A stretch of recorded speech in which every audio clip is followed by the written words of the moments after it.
Je te prends un exemple au travail. Ouais. Tu as vu, si tu es qui tu es et ce n'est pas en adéquation avec la boîte où tu es, ils vont te virer sans scrupule parce que demain il y a d'autres personnes qui vont venir. Et en fait, justement, c'est. En fait, à quel point on peut être nous-mêmes finalement, genre. Faut que vous soyez tous pareils. En mode, chaque vendeur, vous soyez pareil, vous dites les mêmes choses. Personne fait quelque chose de plus, personne fait quelque chose de moins. Et en fait, ça manque tellement de vie, je trouve, tu vois.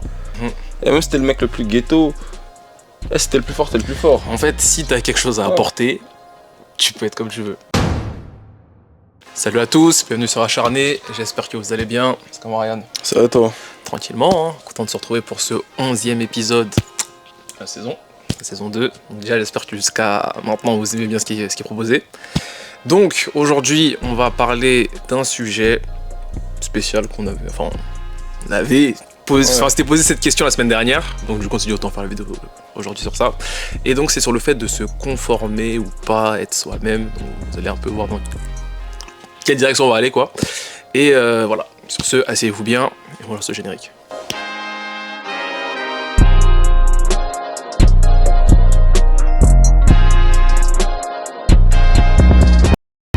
Donc du coup, comme d'hab, on va commencer par la définition de se conformer. Donc du coup, j'ai eu conformer, c'est le fait de s'adapter volontairement aux normes, aux attentes, aux comportements d'un groupe ou de la société, parfois au détriment de sa propre personnalité ou de ses convictions. Qu'est-ce que tu as un truc à dire sur ça? Encore une fois, c'est très bien ça, hein. Y a rien d'autre à rajouter. Ok. Donc du coup, moi j'ai une question. Enfin bon, c'est assez direct ce que je vais te demander, tu vois. Mais à quel point faut se conformer dans notre société en vrai? Bah en fait, tout dépend entre guillemets de ce que tu veux faire parce que les personnes ont tendance à dire, et nous-mêmes, hein, nous les premiers, soyez qui vous êtes, n'écoutez personne. Exactement. Sauf que malheureusement, il y a des hautes instances et il y a des choses qu'on ne contrôle pas dans la vie qui font que ça ne fonctionne pas toujours comme ça. Je te prends un exemple au travail. Ouais. Tu as vu, si tu es qui tu es et ce n'est pas en adéquation avec la boîte où tu es, ils vont te virer sans scrupule parce que demain il y a d'autres personnes qui vont venir. Et si tu te fais virer, bah, ça crée des conséquences comme t'es pas payé, tu peux pas subvenir à tes besoins, etc.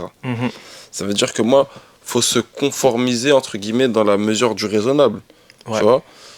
Ou sinon, en vrai, tout simplement, aller dans des endroits qui vous ressemblent. Ouais.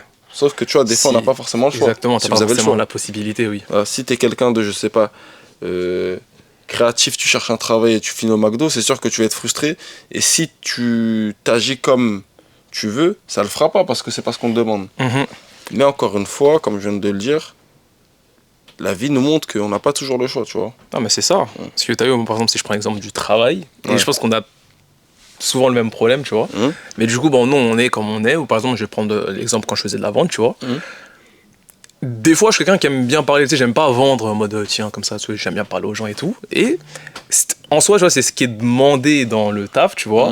Mais bon, moi, je le fais à ma façon. Donc, tu sais, j'aime pas être, c'est pas pour professionnel, tu vois.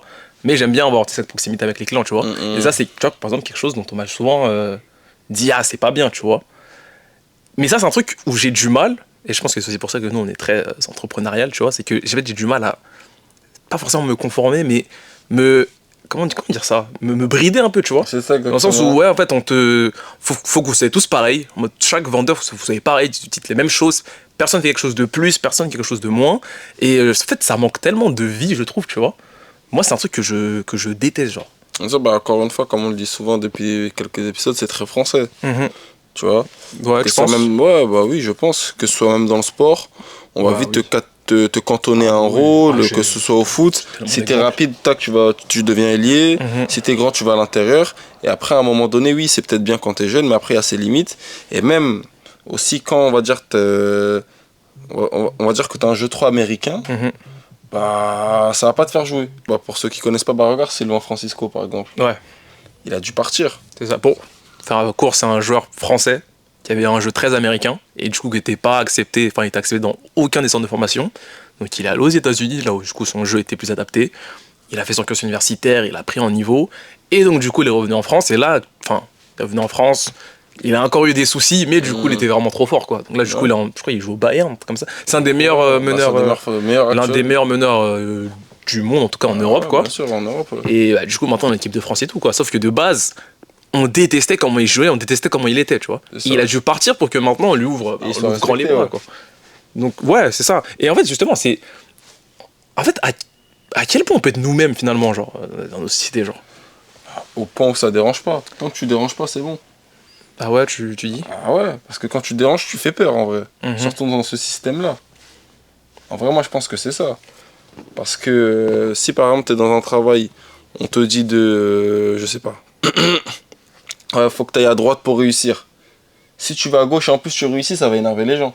Parce qu'en plus tu vas les contredire, tu vois. Oui, c'est vrai, totalement. Tu vois.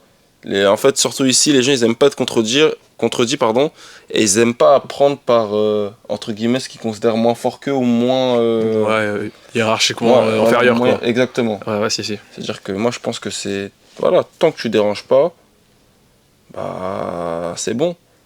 On voit bien par exemple avec y a quelqu'un justement je sais pas si tu vas mettre l'extrait, c'était pendant les flammes, il y en a un, il a gagné une flamme justement en gros, il a une association, tu vois, avec en gros, c'est quoi déjà? Il a pris des mamans un peu de quartier. Il fait du sport? Non, c'est un rebeu comme ça, j'ai oublié comment il s'appelle. Il a fait tu mettras comme ça. Il a fait un discours très très intéressant. En fait, ils ont une école, comme une école de la seconde chance, je crois, pour donner accès aux jeunes, aux personnes défavorisées. Et à un moment, il parlait. Il expliquait que tant qu'on dérange pas, il y aura rien, mais dès qu'on va commencer à déranger, ça va nous mettre des bâtons dans les roues. Mais après, le problème, c'est que déjà, nous, par exemple, les minorités, on se met quand même pas mal de bâtons dans les roues tout seul, tu vois. On va dire nous-mêmes, faut le dire. Tu vois, c'est ça le problème. Mais en vrai, ouais, c'est comme je viens de le dire, c'est tant que tu n'auras pas dérangé, on ne dira rien. C'est vrai. Après, au final, si tu arrives à devenir assez fort pour du coup justement arriver à un niveau où en fait on est obligé d'accepter, oui. En fait, c'est ça, c'est qu'en fait, t'es accepté que si tu réussis en vrai, tu vois. Ouais, en fait, comme tu viens de dire, t'as un diamant intéressant, c'est obligé. Nous, en fait, les personnes, entre guillemets, des minorités, sans se plaindre, bien sûr, on est obligé de forcer les choses et d'obliger. Ouais, bah là, de toute façon, en ce moment, ils jouent surtout dans le domaine de l'influence. Là, il y a beaucoup justement de femmes noires qui disent que par rapport à des blanches, elles ont beaucoup moins de collabs, elles sont payées beaucoup moins. Là, en ce moment, ça parle beaucoup de ça, mais oui, c'est réel, faut faire. Bien sûr. Tu sais, sans faire, comme ils disent, sans faire la victime, mais il faut toujours faire 2 fois plus. Non, et il y avait même une influenceuse, je sais plus c'est qui, mais même qui parlait de l'image, tu vois. Parce qu'en gros, elle disait, moi, je suis blanche. Si je fais un TikTok sur gradure, tu vois. Bah, du coup, ça va être, ghetto chic, tu vois, dans les deux sens, en mode elle fait ceci et cela, genre c'est trop mignon, c'est trop drôle ce qu'elle fait, tu vois. Si une noire fait le même TikTok, on va la catégoriser ghetto. Donc du coup, elle a la moitié des marques qui vont dire on peut pas travailler avec elle. Tu vois, ça, déjà la différence de traitement, tu vois, entre les deux, tu vois. Donc on doit faire 2 fois plus, on doit faire attention à notre image, faut faire plaisir aux autres, tu vois, c'est compliqué un peu. Hein. En plus, ça me rappelle, quand tu dis ça, ça me rappelle, il y avait une sauce un peu à l'époque sur Secret Story, là, par rapport à je crois une fille qui a dit, je sais plus c'était quoi comme mot. Ouais. Ils ont dit que c'est elle qui l'avait créé. J'ai oublié c'était quoi déjà. C'était pas Master Dingue. Ouais, c'est ça. Ouais, si. Tu vois. Mais oui, on en avait parlé carrément, oui. C'était quoi déjà? C'était en gros, elle a dit que c'est elle qui avait créé ce mot là. Ouais, alors en gros, ouais, du coup, ils étaient au quotidien là. Et donc, du coup, ça dit, Yann Barthès a dit, vous avez créé le terme mastadinguerie, tu vois. C'est pas elle, tu vois. Donc, du coup, on s'attend à ce qu'elle dise non ou voilà. Elle est en mode, ah bon? Ah bah ok, genre en mode, elle accepte ça, tu vois. Alors, et en vrai, t'as vu, moi au début, entre guillemets, je suis en mode, vas-y, ayez d'autres combats, tu vois. Puis en vrai, je me suis posé, je me suis dit, mais attends, en vrai. Parce que là, tu sais, c'est comme les inventions. Soit il y a plein d'inventions, soit c'est, voilà, on va dire, lui, il a inventé l'électricité, tu vois. C'est un Renoir. Tu sais, il y a plein d'inventions ils ont été créées en Afrique. Mais du coup, en Europe, on va dire, non, c'est lui qui a créé ça. Donc, du coup, mondialement, on va dire que c'est lui, tu vois. Bien sûr, ouais. Et en fait, je me suis dit, c'est pas la même portée. Mais en vrai, c'est la même chose. Je suis en mode, attends, c'est-à-dire que là, on va croire qu'elle a créé ça, du coup. Alors que c'est utilisé depuis des années, tu vois. En soi, c'est pas deep, tu vois. Ouais. Mais en soi, je comprends le combat dans le sens où. En fait, c'est des petites choses, des petits jeux. Ouais, c'est ça. C'est qu'en fait, si tu commences à accepter ça, forcément, après, t'acceptes des choses plus grosses, tu vois. Bien sûr, je comprends tout à fait. Donc, non, vraiment, j'avais quand même compris le combat, tu vois. Même si j'étais en mode, je m'en fiche de ma dinguerie, tu vois. Bien sûr. Mais ouais, je suis d'accord avec toi. Après, c'était quoi ta prochaine question par rapport au. Je crois que je l'ai déjà dit, en vrai, c'est à quelle place il nous reste pour nous-mêmes, tu vois. Quelle place il nous reste pour nous-mêmes, c'est-à-dire? Bah. Parce que du coup, si au travail, t'es pas comme t'es. Ouais, sachant que tu passes 3 quarts de ta journée au travail, tu vois. Bah. En fait, à quel moment t'as pour être toi, tu vois. En fait, c'est simple. C'est comme moi, je l'ai expliqué, c'est ce que je pense. C'est aller où on veut de vous. Mais le problème, c'est que malheureusement, nous-mêmes, plus on avance dans la vie, plus on voit que ça ne fonctionne pas comme ça. Ouais. C'est-à-dire que moi, la deuxième solution que je peux apporter, c'est de pousser peut-être les gens vers l'entrepreneuriat ou peut-être la freelance ou la création de choses. Ouais, s'ils sont créatifs. C'est ça. Mais encore une fois, c'est un domaine qui est assez difficile parce que tu as de l'insécurité, tu as une plus grosse charge de travail qui, déjà, pour un 35 heures, on craque. L'entrepreneuriat, à notre petite échelle, on voit que c'est pas du 35 heures, c'est du 24 heures sur 24. À tout moment, il y a quelque chose qui peut mal se passer. Vraiment, ouais. Et il n'y a pas tout le monde qui est vraiment conditionné à faire ça. Ouais, bien sûr. Mais c'est une bonne alternative.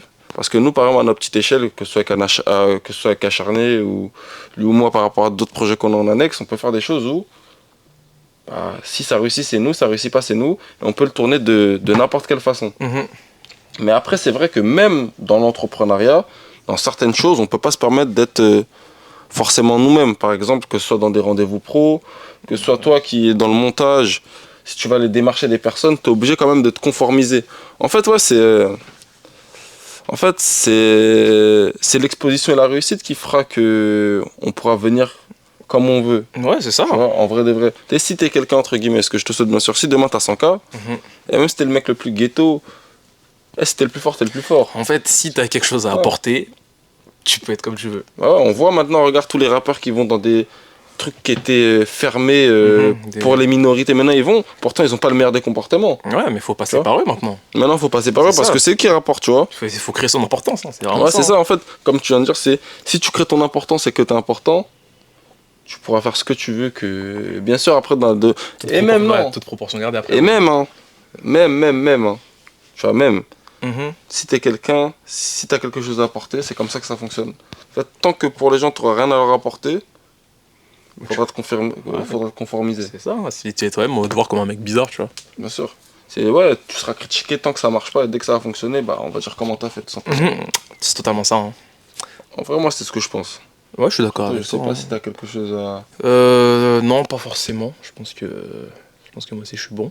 Ouais, parce que comme c'était un épisode quand même assez court, parce que... Ouais, tu vois, ça c'est une vérité générale, tu vois, il n'y a pas forcément 10 000 choses à dire dessus. C'est ça, en plus on n'a pas forcément travaillé en vrai, on s'est dit on va juste... Ouais. C'est une question comme ça quoi. Ouais, c'est une question comme ça qu'on s'est posée. Hein. Là, c'est une question vraiment ouverte cette vidéo, c'est un peu différent de ce qu'on a fait. Totalement assez freestyle quoi. C'est, qu'est-ce que vous pensez de ça tout simplement hein. C'est ça, donc n'hésitez pas à nous dire, du coup commenter ce que vous avez aimé, ce que vous aimeriez qu'on fasse, les sujets que vous aimeriez qu'on aborde. Abonnez-vous s'il vous plaît, donnez de la force, partagez si vous avez kiffé. On vous remet nos réseaux, les réseaux d'Acharné. Et sur ce, montez dans l'ascenseur. Restez acharnés. Ciao les gars.